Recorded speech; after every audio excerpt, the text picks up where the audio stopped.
Asal mula Tangkuban Perahu. Diceritakan pada zaman dahulu, hiduplah seorang gadis yang bernama Dayang Sumbi. Dayang Sumbi adalah anak dari Dewi yang bernama Wayuyang. Karena melakukan kesalahan besar, Wayuyang dikutuk menjadi seekor babi. Parasnya yang cantik membuat Dayang Sumbi menjadi primadona di kalangan raja.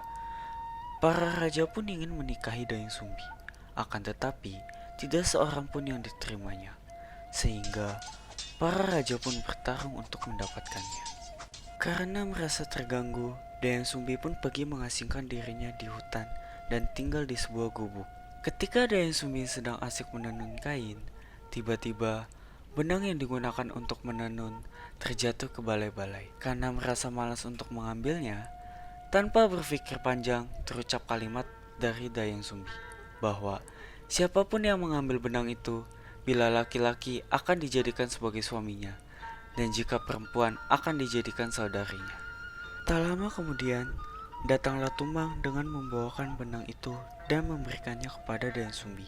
Tumang adalah seorang dewa yang dikutuk atas kesalahannya. Dayang Sumbi pun terkejut, namun ia telah bersumpah untuk menikahinya. Pada malam hari, tiba-tiba Tumang berubah menjadi seorang pemuda tampan. Tumang menjelaskan kepada Dayang Sumbi bahwa ia adalah dewa yang dikutuk dan ketika bulan purnama ia akan kembali menjadi manusia. Sesuai janjinya, Dayang Sumbi akhirnya menikahi Tumang. Mereka pun mempunyai anak laki-laki yang diberi nama Sangkuriang. Dayang Sumbi dan Tumang membuat kesepakatan untuk tidak memberitahu kepada Sangkuriang bahwa Tumang adalah ayahnya. Seiring berjalannya waktu, kini Sangkuriang pun tumbuh menjadi anak yang tampan, rajin, pandai, dan mulai mahir memanah.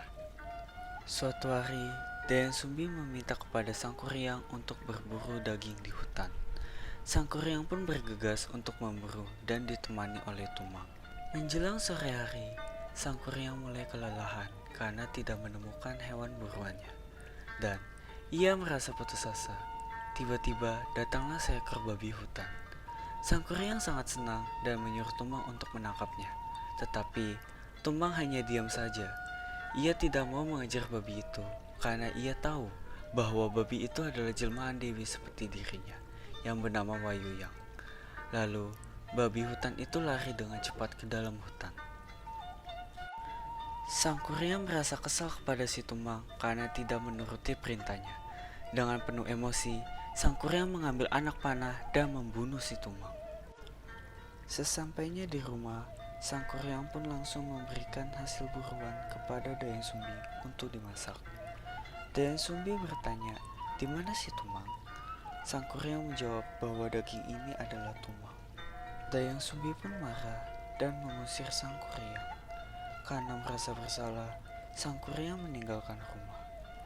Tak lama kemudian, Dayang Sumbi pun menyesali perbuatannya dan pergi ke hutan untuk mencari Sangkuriang. Akan tetapi, Sangkuriang telah pergi jauh.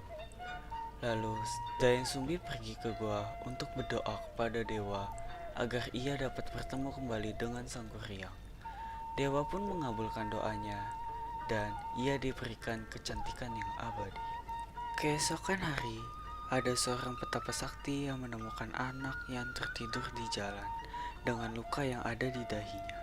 Saat Sangkuriang tersadar, ia tidak mengetahui namanya dan apa yang sedang ia lakukan.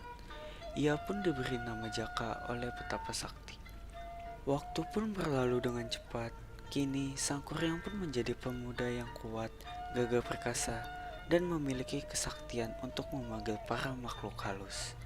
Saat sedang berjalan di hutan, Sangkuriang bertemu dengan seorang gadis di sebuah gubuk. Gadis itu adalah Dayang Sumbi. Namun, keduanya tidak saling mengenal. Tiba-tiba, salah satu benang terjatuh, dan Sangkuriang mengambilkan benang itu, lalu memberikan kepada Dayang Sumbi. Mereka pun saling berkenalan. Sangkuriang pun mulai suka dengan Dayang Sumbi, dan ingin menikahinya. Ia pun bertanya kepada Dayang Sumbi, apakah ia mau menikahi dengannya. Saat ingin menjawab pertanyaan itu, Dayang Sumbi terkejut karena melihat bekas luka yang ada pada dahi Jaka. Bekas luka yang sama yang dimiliki oleh Sang Kuryang, anaknya. Dayang Sumbi pun mengatakan kepada Jaka bahwa ia adalah anaknya. Tetapi Jaka tidak mempercayainya. Dayang Sumbi pun bingung dan memikirkan cara untuk menolak lamaran Sang Kuryang. Lalu Dayang Sumbi memberikan 2 syarat kepada Jaka, yaitu membuat danau dan kapal besar dalam waktu semalam. Jika 2 syarat itu dapat dipenuhi Jaka, maka Dayang Sumbi akan menikahinya. Namun sebaliknya, jika gagal, pernikahannya batal. Jaka pun menyetujui syarat yang diberikan Dayang Sumbi. Dengan kesaktian yang ia miliki, Jaka memanggil para makhluk halus untuk membantunya memenuhi 2 syarat itu. Ia memerintahkan para makhluk halus untuk membuat kapal dan danau saat itu juga. Pada tengah malam, secara diam-diam, Dayang Sumbi melihat pekerjaan Jaka. Ia terkejut karena danau dan perahu sudah hampir selesai. Dayang Sumbi pun berdoa kepada dewa agar ia dapat menggagalkan pekerjaan Jaka, karena ia tidak ingin menikahi anaknya sendiri. Doa Dayang Sumbi pun dikabulkan. Malam itu serasa begitu cepat. Para makhluk halus pun pergi karena melihat cahaya mata. Dayang Sumbi pun mendatangi Sang Kuryang dan memberitahu bahwa ia telah gagal menyelesaikan tugasnya. Mendengar perkataan itu, marahlah Sang Kuryang dan menendang kapal itu yang ia telah buat ke arah utara. Kapal itu pun terbalik menangkup di atas bukit yang sekarang menjadi Gunung Tangkupan Perahu. Pesan moral yang dapat diambil, jangan mengambil keputusan dengan gegabah dan berbaktilah kepada orang tua.